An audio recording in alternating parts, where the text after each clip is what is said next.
The Marine Air Base was given back to the community after World War II. The airport grew slowly through the 1950s. Commercial traffic was sparse. Individuals continued to fly and teach others. Right after the war, I guess the GIs could learn to fly, and I think they could even go up through a commercial rating. And there were a lot of little flying schools. I would go out there once in a while and to look at these airplanes, because as a kid you weren't allowed to get in them or on them, and see them take off and landing. So it was just kind of exciting and it made me dream of flying someday. Mrs. Parsons and I were good friends, and her son Louis was in the military and was away, and he had 3 or 4 airplanes that he has at that airport. Mrs. Parsons was always responsible for keeping the airplanes exercised, and that's important for an aircraft to be exercised while he was serving in the service. And I got to ride along with some of the fellows that came down and exercised the airplanes, and she just decided that I enjoyed it so much that I should learn how to fly, so she brought me out to the Santa Barbara Airport, to the Santa Barbara Flying Club meeting. They used to have meetings in this building, and so I was signed up, joined the club, and got an instructor, got a student permit all that night, and I started flying the next day. But there were a lot of individuals that had airplanes. I mean, fuel was 29 cents a gallon back then, and so it didn't cost you a fortune to fly. In those days, there was no tie-down fee. You could park anywhere on the airport for free and pull up to the restroom or control tower and go in and talk to the weather guys, or there was no restrictions. And then there was another fellow named Leon Durden, and he was a fish spotter, but first when he worked for Santa Barbara Flying Service, he was the one that was my instructor for commercial rating. That's when I really learned how to fly. Leon Durden was developed fish spotting out of Santa Barbara, and used to go out and spot fish from his airplane at night and radio to the fishermen in the boat so they could go and catch the fish. Well, back in those days, you either had a radio with one channel, or you used flashing lights out of the tower, which was pretty much the normal in those days. They'd give you a flashing green where you were okay to land, or a steady red if it wasn't clear to land, and circle the airport.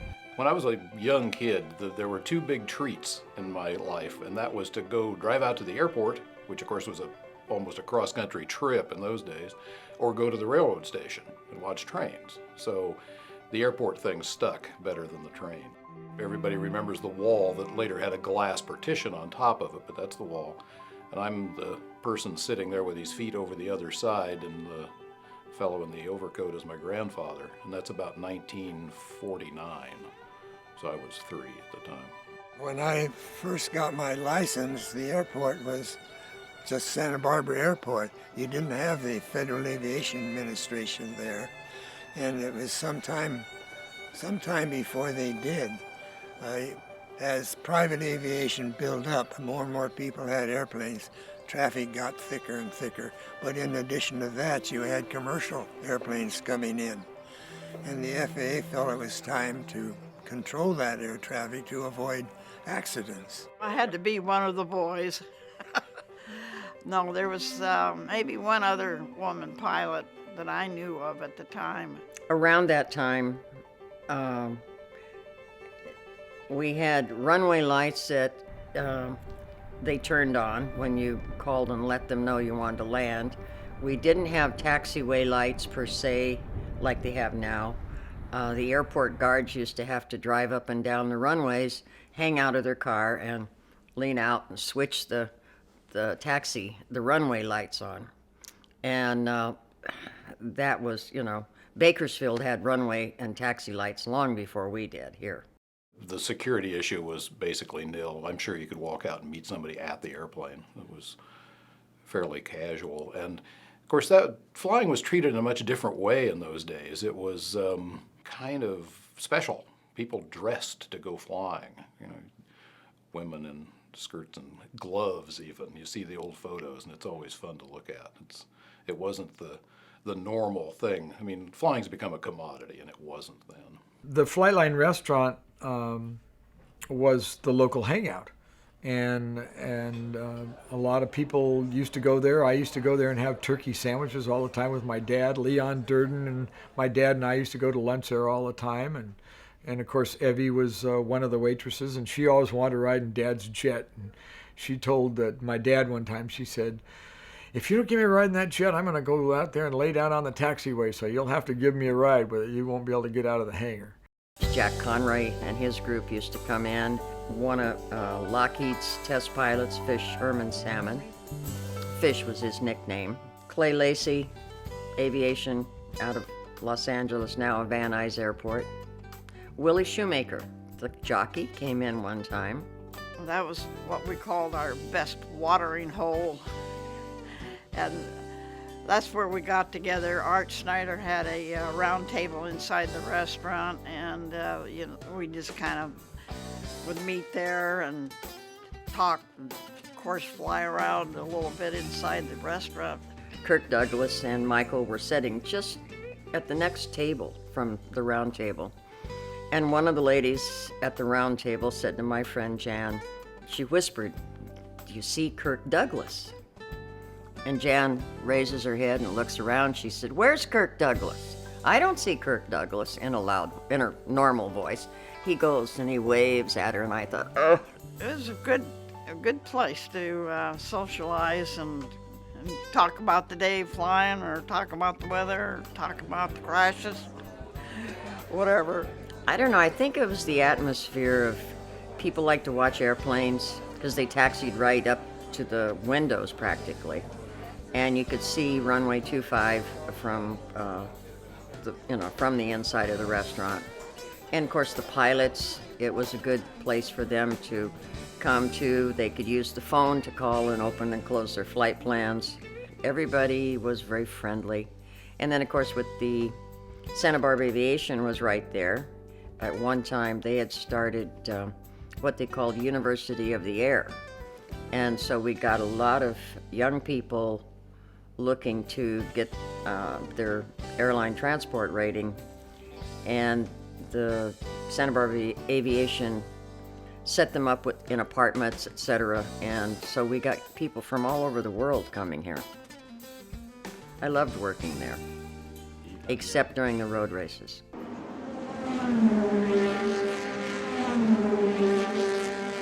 Back in the 50s, they used to have car races on the airport property. And my grandfather, who was associated with farming here in the Glida Valley, he would rent bales of hay, for the races. One of the clubs here in town put on these sports car road races. And the old Flightline restaurant was right in the middle of the pit area. So from 8 o'clock in the morning, there were all these people in and out of the restaurant. Well, Art would not hire any extra help. I was the busboy, I was the waitress, and I was the cashier. The starting line was kind of out on this ramp out here, and then they went around up one of the runways and around a few of the buildings, came by the hangar, came down this road, and out back to the starting line or finish. The road races, which went from about 53 through the mid 60s. It was interesting. It was the longest series race like that in the United States at the time. And it raised a lot of money for the community because you could get thousands of people to drive up from the LA area in those days to see something automotive like that. I was working for the Bundys for the Santa Barbara Flying Service, and they had the whole north side of the airport, leased. And we'd crack the hangar doors open and watch the cars go right by. Part of the history was that some locals, several of who are still around town, came up with this idea of having, it's hard to come up with a word, I don't know if the drag race had even been coined yet. There was a little strip that went from the west end of the airport where the maintenance yard is now, and it went across up towards the college, and it was just a little narrow.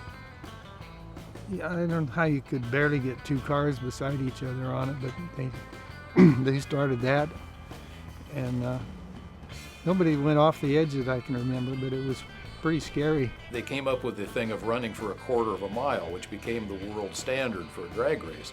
But it was simply the fact that that's as far as they could go before they had to start slowing down or they were going to run out of road. So it was very arbitrary, but it stuck as the standard. It was just a bunch of old street rods back in those days.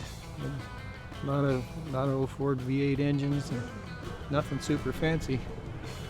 No comparison to what drag races are now. It was just guys having fun. As aviation continued to grow, the possibilities for the development of the airport as a viable commercial enterprise floundered under bureaucratic negligence. Though many in Santa Barbara desired changes at the airport, the vision and will for change fell on the shoulders of one man. He was so brilliant and such a visionary in so many ways that he would look at what was really good for the community, not getting on just a political bandwagon or a political, not even political, just a particular bandwagon and try to push it onto Santa Barbara. He was a native son. His family went all the way back to the Presidio. I think he had great pride in his community and knew that it was different. Wonderful guy. I think everybody that knew him had great respect for him. He was not an extrovert, very quiet man, very thoughtful and perceptive. Santa Barbara looks the way it is now thanks to Jack Ricard. The development of Santa Barbara Airport into a modern and efficient facility for the stimulation of tourism and high-tech business was an integral part in Ricard's vision for Santa Barbara. But the ability of the city of Santa Barbara to develop the airport faced roadblock after roadblock. The solution that opened the way for airport development ironically stemmed from Ricard's preservation efforts to stop development of a different kind. He wanted to protect Santa Barbara from oil well development like you had in the Summerland and other places, and go out here toward Gaviota. So they got a prescribed 3-mile limit out there that ran from Goleta to Montecito, and that became a protected area against oil drilling. Became part of the city. So later on, with that being part of the city, hey, that's our land, so it goes up to the airport, so that makes us contiguous. So they ran a strip of land under the water out to the airport and back to the airport and annexed that. They had a meet and greet with the state tidelands people who were informed the city that they were going to bring a whole set of derricks into the shoreline, a la like Summerland. And that caused a major uproar. So they asked them to come to Santa Barbara, speak to the community leaders at Sarah Hall, and explain what they wanted to do. They weren't out of the box, I guess, a few minutes before he just simply asked him, why do you want to bring these derricks into right across the face of our channel? And they went through, well, this is where the deposits are, and blah, blah, blah. And so he came back, well, this is the core of the question. We don't want them here at all. If they have to be out 4 or 5 miles, all the better. This is our lifeblood, is what we still have today, the tourist attraction in the city.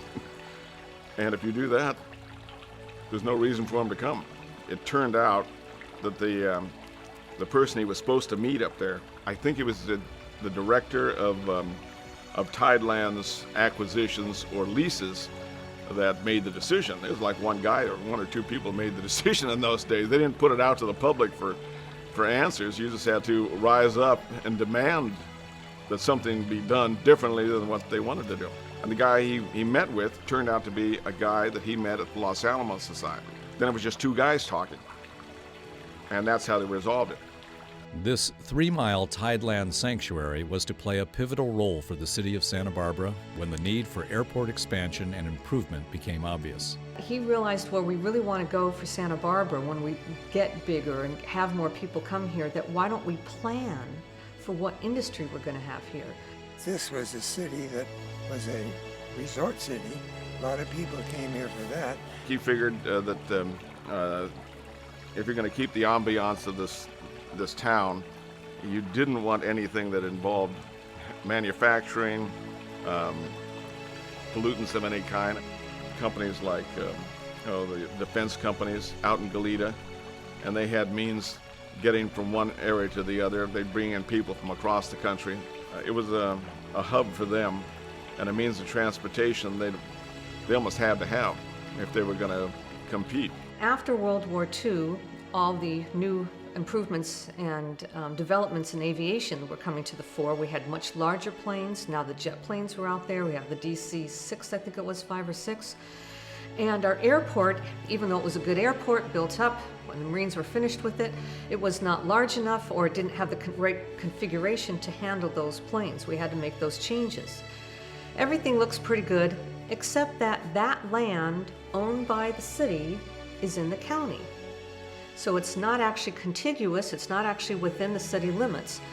And the city doesn't have any control of when it wants to make improvements on the airport because it's in the county.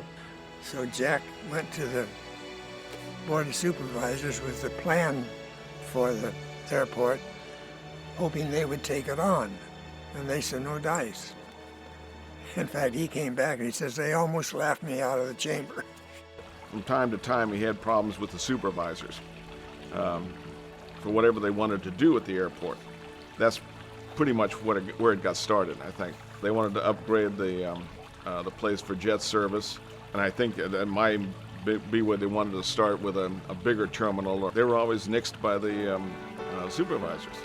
For some reason, the county was not interested in accommodating that. They were not interested in having the airport made. So first the city thought, well, if we can't be in charge of it, we'll get some other entity to do it. So they went to the Goleta schools that said, we're not in a position of running this airport. They also went to the Goleta Water, Goleta Sewage, and of course the county, trying to get some other legal entity to take possession of this airport and then to work on this. Nobody wanted to have this. So now this meant the city must figure out some way to make this part of its property. Several plans were considered that had the city acquiring land in order to connect the city limits to the airport property, including annexing part of Los Padres National Forest. None of these plans proved feasible. It was Tom Cleveland, who was a reporter at the Santa Barbara News Press, said, if not by land, what about by sea? So the powers that be were all spreading it around, what about the ocean?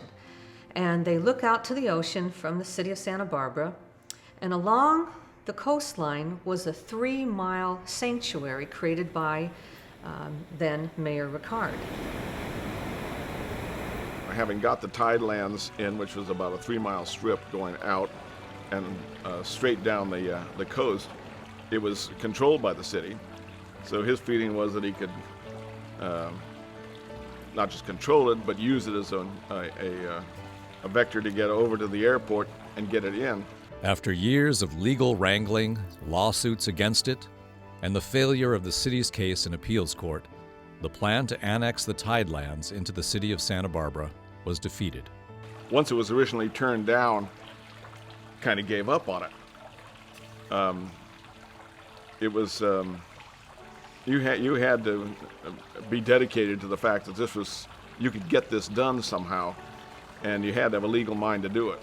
City attorney at that time was Stan Tomlinson, and he was going up to Larcotta Court. It was an ice cream store there, having an ice cream, when down from his office comes John Ricard, and they're sharing an ice cream between the two of them, and Stan is reporting on what in the world are we going to do. We have the recent ruling, the court turned down our appeal to overturn the previous court. We don't have access to the airport. How are we going to do this? We're going to lose that airport. And Jack Ricard said, I think as I was told, if not by land, by sea, you got to go back into the ocean. We got to go by sea. I don't know how they figured that was going to work any better than, if you can't use the whole tidelands, how can you use 3 feet? But apparently it was nothing but legal jargon. They just deciphered what was in the law and found that this was something that was not explicitly denied. So if you can't deny it, you got to accept it. They just annexed it, and kind of nobody had anything to say about it, I don't think, other than the city. But it's kind of an odd thing, a little strip of water coming all the way out to Goleta. That type of thing always takes a great deal of time, because there's all this ringing as it's going along. The people that don't want it are just, tying their hands, or they're trying to find ways around it, how to deny it, on what grounds, and this just trudged on and on and on, and then a couple of years later, I think is what it was, is when it snapped and said, okay, we're going to have to give in. Then it was contested in the courts, and the courts went along with Jack Ricard's position, but subsequently the state legislature said, hey, wait a minute, we can't allow that, so they changed the law. So we got underneath, you might say, the threshold there. He chuckled a lot when they found out that right after we finished doing that, they closed the loophole. They wouldn't let it happen again.